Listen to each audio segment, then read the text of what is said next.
Ya, saya absen dulu ya untuk A2. Iya, Pak.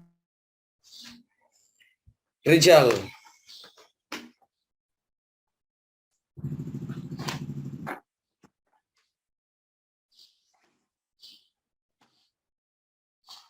Andi Agung.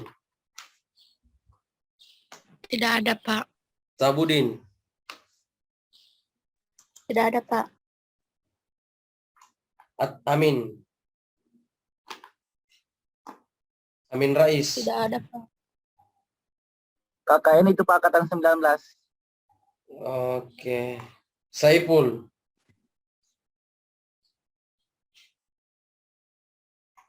Waude. Fahmi. Sakit, Pak. Udah. Fahmi. Bahri. Bahri Rusdi. Eti. Hadir, Pak.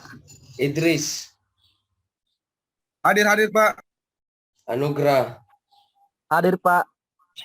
Hadir, Pak. Fajar. Hadir Pak. Hadir. Asri. Hadir, Pak.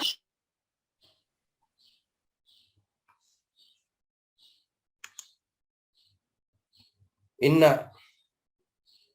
Hadir, Pak. Laode.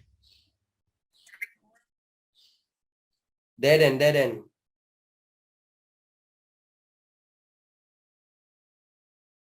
Miftahudin.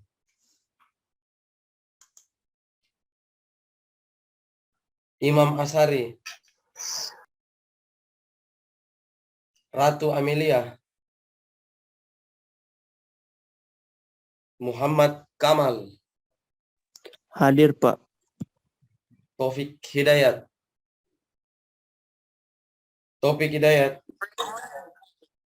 Irham. Hadir Pak.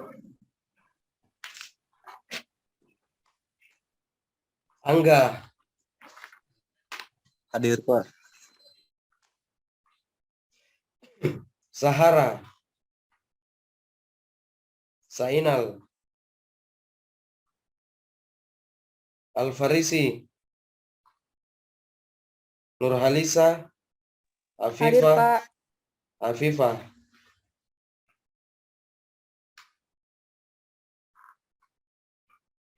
Aulia.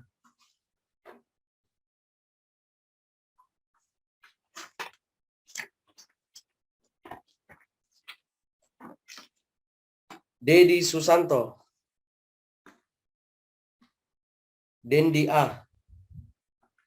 Rahmat Febrianto.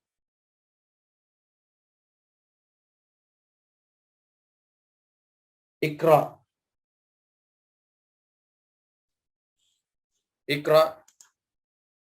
Enggak ada. Rizal. Hadir Pak. Sidan. Nanti pilih.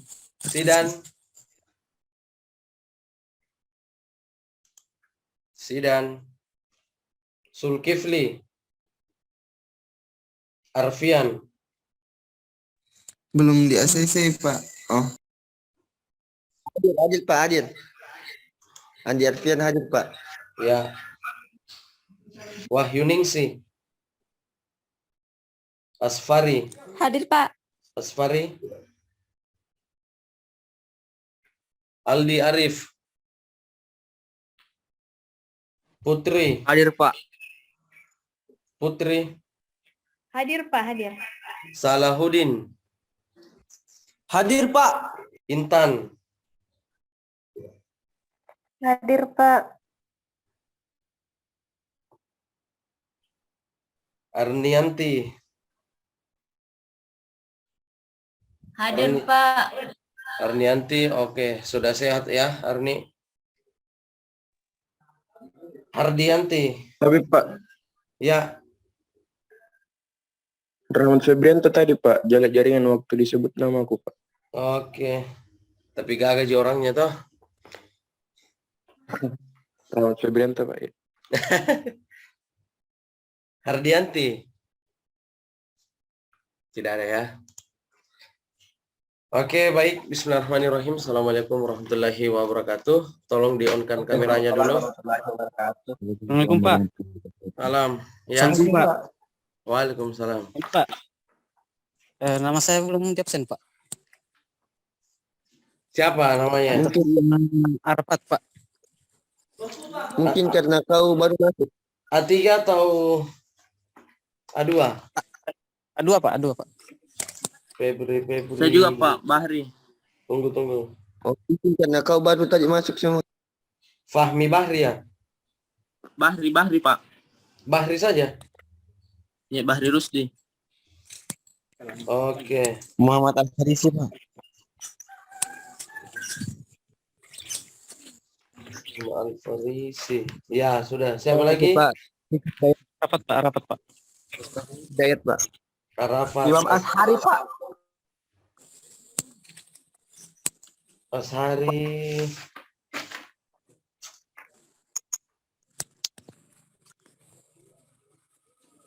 Tidak namanya Ashari di sini. Berapa? Berapa Ashari?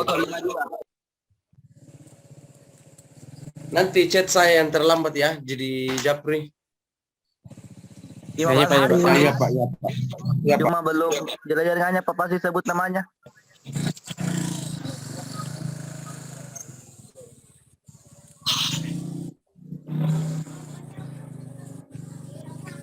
Sudah ya? Ya, silakan di-on-kan dulu kameranya supaya bisa saya lihat. Ya, saya ulangi. Bismillahirrahmanirrahim. Assalamualaikum warahmatullahi wabarakatuh.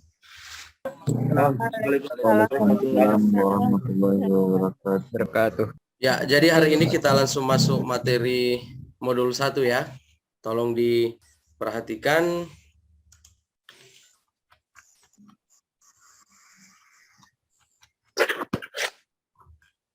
Di-on-kan kameranya ya. Iya, Pak. Ya. Ini bisa dilihat tidak? Bisa Pak. Ya, ini lebih jelas daripada proyektor di kampus ya. Ya. Coba, jadi modul 1 kita akan membahas kompetensi dasarnya adalah mengetahui dan memahami konsep komunikasi dan jaringan komputer. Jadi ada 2. Konsep komunikasi dan jaringan komputer. Tunggu ya. Inna. Iya, Pak. Ya, coba dibaca deh indikatornya. Indikator 1. Mahasiswa memahami dan dapat menjelaskan tentang komunikasi data.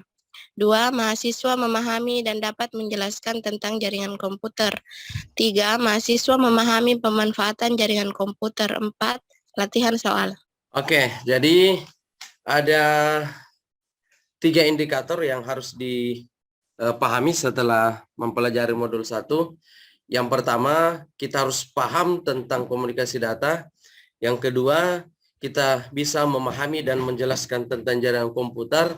Dan yang ketiga, apa sih pemanfaatan jaringan komputer? Ya, itu ya. Terus yang terakhir ada latihan soal, tapi latihan soalnya masih dalam bentuk apa ya, soal-soal teori. Di mata kuliah Komdat ini saya tidak mau tugas-tugasnya ataupun latihannya dalam bentuk tulisan, tapi nanti dalam bentuk praktikum lewat aplikasi ya. Jadi kita baca saja latihan soalnya, tapi tidak untuk dikerjakan. Paham tidak maksud saya? Halo? Mana Maki? Jadi di modul ini ada latihan soal, tapi latihan tertulis. Tidak usah dulu dikerjakan latihan soalnya, karena nanti tugas-tugasnya lewat aplikasi saja. Ya? Iya. Oke, Iya, Pak. begitu. Dijawab dong supaya ini saya tahu bahwa kita dengar. Oke, Iya, Pak. kita langsung Bapak. masuk pada Ya.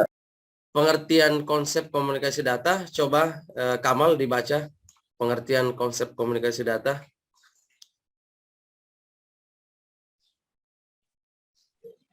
Mana Kamal? Pengertian konsep komunikasi data. Oke. Komunikasi data adalah proses pengiriman dan penerimaan data informasi dari dua atau lebih device, alat seperti komputer, laptop, printer, dan alat-alat komputer lainnya yang terhubung dalam sebuah jaringan. Dasar utama komunikasi data adalah pertukaran bit-bit data yang diwakili oleh sinyal elektronik antara dua piranti. Data yang dikirimkan dapat berupa teks, angka, gambar, dan audio dan video. Oke, Kamal, makasih sudah menyumbangkan suaranya untuk kita semua. Jadi tadi sudah jelas sekali dibaca oleh teman Anda.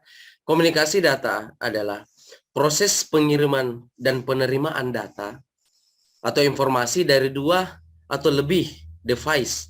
Jadi device ini bisa berupa komputer, bisa berupa laptop ataupun HP ya, printer dan alat komunikasi yang lain. Ya, yang jelas komunikasi ini bisa terjalin dilakukan lewat pertukaran bit-bit data yang diwakili oleh sinyal elektronik antara dua piranti. Ya, sekarang proses pengiriman data itu lebih cepat karena dia dikirim lewat sinyal elektronik. Nah, berbeda dengan dulu waktu masih berbasis mekanik, proses pengiriman perpindahan data itu biasa dilakukan lewat mekanik. Hampir sama dengan kalau dulu Anda pernah mendengar disket. Pernah dengar disket? Pernah dengar disket? Disket itu Iya, jadi disket iya, Pak. itu ya ketahuan kalau anak milenial ya. Nggak tahu. Jadi disket ini salah satu tempat penyimpanan file. Hanya proses dia dalam bekerja, dia bekerja secara mekanik. Sehingga alat ini pada saat proses pengiriman, ini kita dengar sekali proses perputaran motornya di situ pada saat digunakan itu disket. Sekarang dalam pengembangannya sudah berupa komponen elektronik. Ya, kalau Anda pernah lihat flash disk dan pasti pernah lihat. Flash disk pernah lihat tidak? Pernah, Pak. Pernah, Pak. Jadi flash disk itu kita sudah gunakan perpindahan data lewat sinyal elektronik. Sehingga lebih cepat dan proses pengiriman datanya tidak kita dengar ada gesekan, tidak kita dengar ada perputaran motor karena dia lewat sinyal elektronik, komponen elektronik. Ya, seperti itu. Intinya, komunikasi data itu hasil dari komunikasi data yang ditampilkan bisa berupa teks, bisa berupa angka, bisa berupa gambar, bisa berupa suara, bisa berupa video. Hari ini, proses Zoom yang dilakukan adalah termasuk tidak komunikasi data yang kita lakukan hari ini. Oke, termasuk. Ya. Kenapa termasuk? Karena output yang dihasilkan adalah Anda bisa melihat teks, Anda bisa melihat angka, Anda bisa melihat gambar, Anda bisa melihat suara, dan Anda bisa melihat sebuah video. Ya, jadi seperti itu. Jadi yang kita lakukan saat ini adalah proses komunikasi data. Oke, apa sih syarat supaya kita bisa melakukan komunikasi? Jadi ada 3 komponen dalam proses komunikasi data. Bisa dilihat gambarnya? Bisa, Pak. Iya, Pak, Oke. bisa. Gambar pertama, kalau Anda perhatikan, di sini ada sisi pengirim, terus ada pesan yang dikirim lewat media transmisi kabel, dan ada penerima. Penerima biasa disebut sebagai receiver, ya. Terus pengirim biasa disebut sebagai sender. Terus apa itu protokol di atasnya? Jadi protokol di sini adalah aturan. Sebelum proses pengiriman ada syarat-syarat tertentu yang harus dipenuhi. Termasuk kalau untuk di laptop, maka perlu ada IP address, perlu ada kuota internet, sehingga proses pengiriman data ini bisa berhasil. Tentunya kalau kita perlu sumber internet apabila misalkan orang yang dikirimi ini berjauhan, jaraknya berjauhan. Tapi kalau masih berbasis lokal, ya sebenarnya sharing data itu tidak perlu internet kalau masih berbasis lokal atau jaringan yang sama yang kita gunakan. Seperti itu. Jadi komponen dalam melakukan komunikasi data ada pengirim, ada media transmisi, terus ada penerima. Oke, saya percepat saja ya supaya selesai modul praktikum 1 atau modul jaringan kondak. Oke. Terus ada namanya aturan dalam melakukan komunikasi data. Nah, aturan ini bisa Anda perhatikan di sini. Ya. Kalau secara diagram blok bisa lihat di sini destination, ya, destination, ada receiver, ada sistem transmisi, ada transmisi ataupun source. Ya, kalau kita lihat di sini contoh komunikasi yang terjadi antara klien dengan apa? Klien dengan server, ya, atau biasa disebut workstation, ya. Jadi workstation ini, misalkan di server ada banyak data-data, jadi server adalah merupakan satu komputer yang memiliki penyimpanan yang besar, di mana tersimpan banyak informasi-informasi yang banyak dibutuhkan oleh user. Nah, Google itu adalah server. Banyak klien. Siapa kliennya? Kita semua. Setiap kita merequest materi-materi pada Google, maka kita adalah klien dari Google. Nah, anggaplah si server ini adalah Google. Terus workstation ini adalah kita. Nah, ketika si user ini meminta data, maka prosesnya akan seperti ini. Mengalir dari sini ke media transmisi, diteruskan sampai ke database-nya Google. Tentunya kita bisa mengarah ke sini, meminta data lewat jaringan komputer, sehingga kita bisa terhubung. Sedangkan jaringan komputer penyedianya adalah perusahaan telekomunikasi. Mereka menjadi sebuah penghubung antara kita dengan si Google. Iya tidak? Misalkan ada HP kita, ada Google, tapi tidak ada jaringan internet, bisa tidak kita mengambil data dari Google? Tidak bisa, Pak. Oke, jadi bisa kita simpulkan bahwa penyedia layanan jaringan internet, perusahaan telekomunikasi, baik itu dari Telkom, ataupun Indosat, ataupun dari Excel, ataupun provider yang lain, dia adalah perantara antara kita. Jadi bisa disimpulkan tanpa layanan ini, kita tidak bisa melakukan permintaan data. Seperti itulah konsep komunikasi. Untuk jaringan publik ya. Oke, terus representasi data artinya tampilan akhir dari sebuah data yang dikirim pasti tidak jauh dari teks, dari angka, gambar, audio, video. Seperti itu ya. Angka bisa berupa angka-angka, mungkin termasuk juga simbol ya, simbol-simbol dalam matematik, itu biasa juga ditampilkan. Jadi ada gambar, ada audio, ada angka, ada teks. Yang jelas itu ya yang bisa ditampilkan oleh proses komunikasi data yang kita jalankan setiap hari. Oke. Terus kalau misalkan nanti saya bertanya, apa sih karakteristik yang sangat mendasar di dalam komunikasi data? Jadi ada 4. Ada coba Rahmat Febrianto dibaca. Iya, Pak. Dibaca karakteristik yang paling dasar dalam komunikasi data. Ya. Ada suaraku, Pak. Oke, sudah ada. Silakan. Karakteristik yang sangat fundamental di dalam komunikasi. A. Delivery atau pengiriman, yaitu bahwa pengirim haruslah mengirimkan data ke tujuan yang dituju. Data haruslah diterima oleh perangkat atau orang user yang ditujukan dan hanya diterima oleh perangkat atau orang user tersebut. B. Akurasi atau akurat, yaitu sistem harus dapat mengirimkan data secara akurat. Data yang telah mengalami kesalahan pada saat pengiriman dan dibiarkan salah menjadikan data tersebut tidak dapat digunakan. C.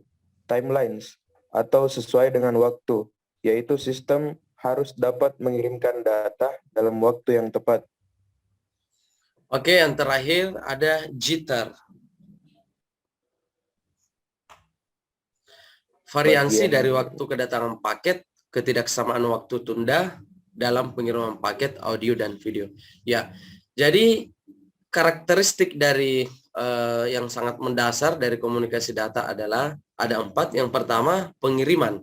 Jadi proses pengirimannya ini harus betul-betul mengarah pada orang yang dituju. Terus dia harus akurat. Akurat di sini proses pengirimannya tidak boleh ada kesalahan. Kalau ada kesalahan biasanya data akan korup. Mungkin Anda pernah melakukan proses pengiriman ataupun mengcopy data dari flash disk ke laptop, namun tidak sengaja kita menyentuh flash disk tersebut sehingga sempat berhenti proses pengiriman datanya. Kalau kita lihat mungkin berhasil tercopy foldernya atau filenya, pada saat kita buka ternyata tidak bisa terbuka. Iya tidak? Iya, Pak. Nah, ya kenapa? Karena dalam proses pengirimannya itu tidak akurat. Ya, tidak sampai selesai proses pengirimannya. Terus timelines sesuai dengan waktu. Jadi proses pengirimannya ini mungkin kalau Anda perhatikan, Anda pernah mendownload ataupun mengupload, biasanya di situ ada waktunya. Waktu yang disajikan di situ yang ditampilkan harus sesuai dengan waktu proses selesainya. Kalau tidak sesuai, biasanya data yang dikirimkan itu tidak lengkap, ya, seperti itu. Terus jitter, variasi dari waktu kedatangan paket. Ketidaksamaan waktu tunda delay dalam pengiriman paket audio dan video. Ini juga bisa menyebabkan proses data yang ditampilkan itu tidak lengkap, ya. Oke, terus aliran data. Kalau misalkan saya tanya, ada berapa sih jenis-jenis aliran data? Ada 3. Ada simplex, ada whole duplex, dan ada full duplex. Coba Anda perhatikan. Kira-kira contohnya simplex ini seperti apa?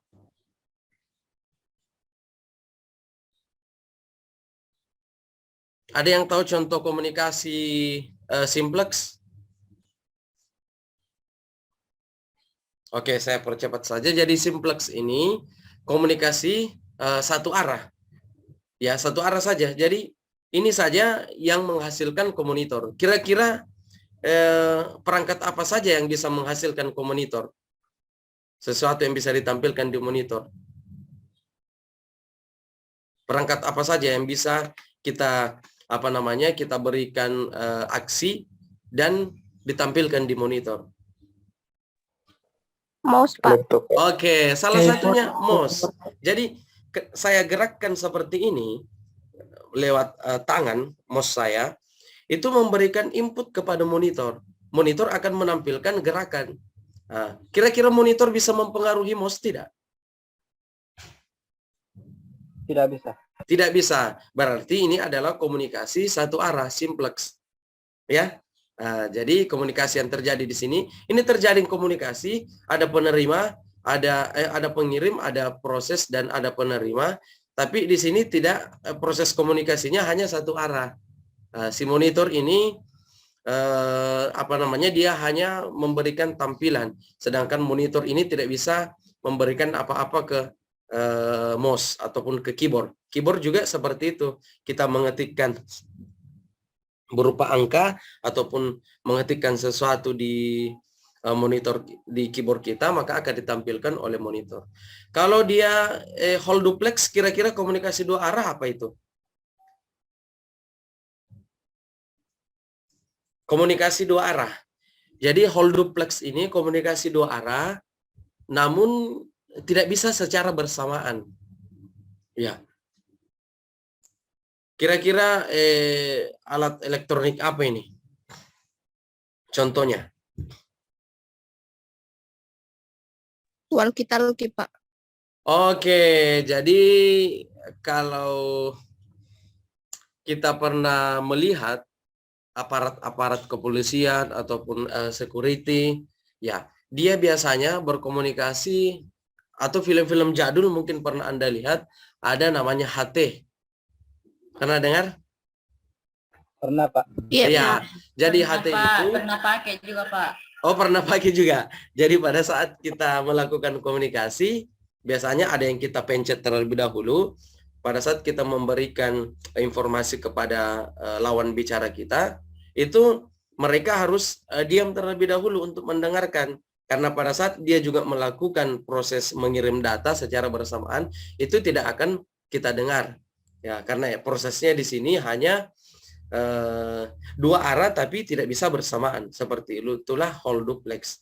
Nah, terus full duplex di sini dari perkembangan aliran-aliran data yang sederhana, sekarang ada namanya full duplex. Full duplex ini pokoknya dia dua arah dan bisa secara bersama-sama. Kira-kira yang kita lakukan saat ini melalui Zoom, full duplex atau whole duplex atau simplex? Full duplex, Pak. Full duplex. Kalau saya menelpon lewat WA, full duplex atau simple atau whole duplex? Full, Pak. Full duplex. Full duplex. Jadi yang kita lakukan sekarang sudah full duplex, ataupun ada juga bahasa komputer namanya single tasking, multitasking, ya. Nah, sekarang kalau dulu kita hanya bisa memberikan perintah kepada komputer, hanya satu perintah saja, sekarang sudah bisa kita banyak sekali perintah dikerjakan secara bersamaan.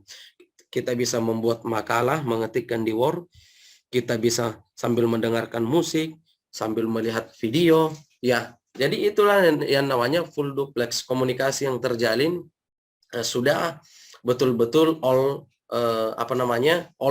the time bisa kita lakukan, ya, seperti itu. Oke, lanjut lagi, masih ada 5 menit. Ini penjelasannya, saya percepat saja. Nanti saya kirimkan PDF modul satunya, ya. Iya, Pak. Baik. Ya, terus untuk komunikasi data sangat sederhana, itu intinya komunikasi data terjalin karena adanya pengirim, transmisi, dan penerima. Sekarang kita masuk pada komponen yang membentuk komunikasi data itu bisa terjalin. Namanya jaringan komputer. Coba Imam Ashari dibaca. Mana Dewa Coding? Coba Dewa Coding. Ya Pak, pengertian jaringan komputer.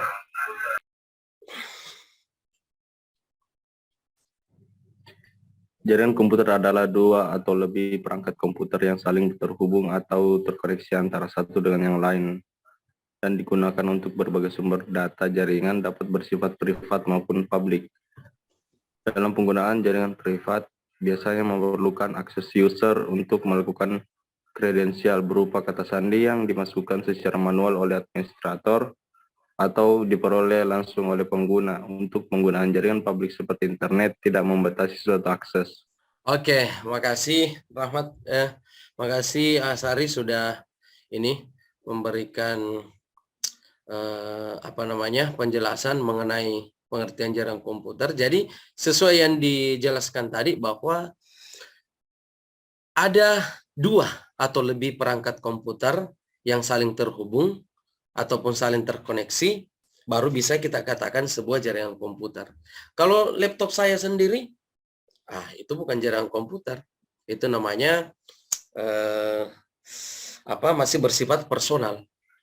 Terus bagaimana kita sebut sebagai jaringan komputer?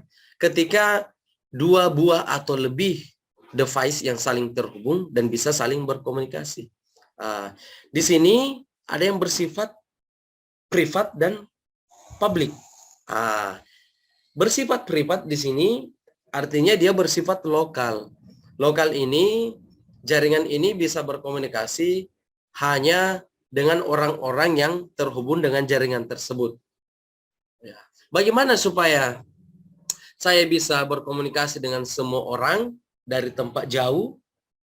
Maka kita harus menggunakan jaringan publik. Jaringan publik di sini berarti kita harus terkoneksi dengan jaringan internet sehingga kita tidak terbatas, ya, seperti itu. Ya, tentunya proses komunikasi ini mungkin Anda hanya menikmati bagaimana proses komunikasinya, tapi mahasiswa yang memprogramkan mata kuliah ini wajib mengetahui bagaimana cara konfigurasi IP address, bagaimana cara konfigurasi access point sehingga bisa menampilkan jaringan wireless, jaringan wifi, jaringan hotspot, ya, dan jaringan yang menggunakan kabel seperti itu. Oke, terus, tinggal 1 menit waktunya. Jadi nanti kita baca sejarah mengenai proses terbentuknya jaringan komputer, kenapa bisa terjadi. Saya langsung saja pada manfaat jaringan komputer. Jadi ada manfaat dan ada juga dampak negatif dari jaringan komputer ini.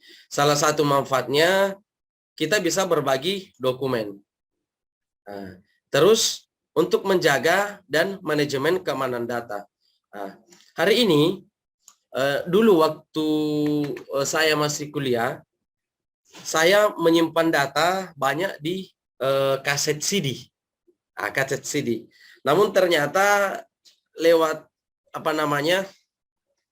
CD ini, ya, ada waktunya dia bermasalah, ya, sedikit tergores, kaset CD tersebut itu bisa mempengaruhi data yang saya simpan, ataupun bahkan data yang saya simpan tidak bisa saya akses lagi. Ya, lewat jaringan komputer sekarang kita mudah sekali. Ada yang biasa simpan datanya di Google Drive. Iya, Pak. Oke. Jadi lewat itu sebenarnya kita sudah bisa mengamankan data kita. Itu salah satu manfaat dari jaringan komputer. Kita bisa menyimpan dan kita bisa mengambil kembali, dan kita juga bisa menghapus seperti itu.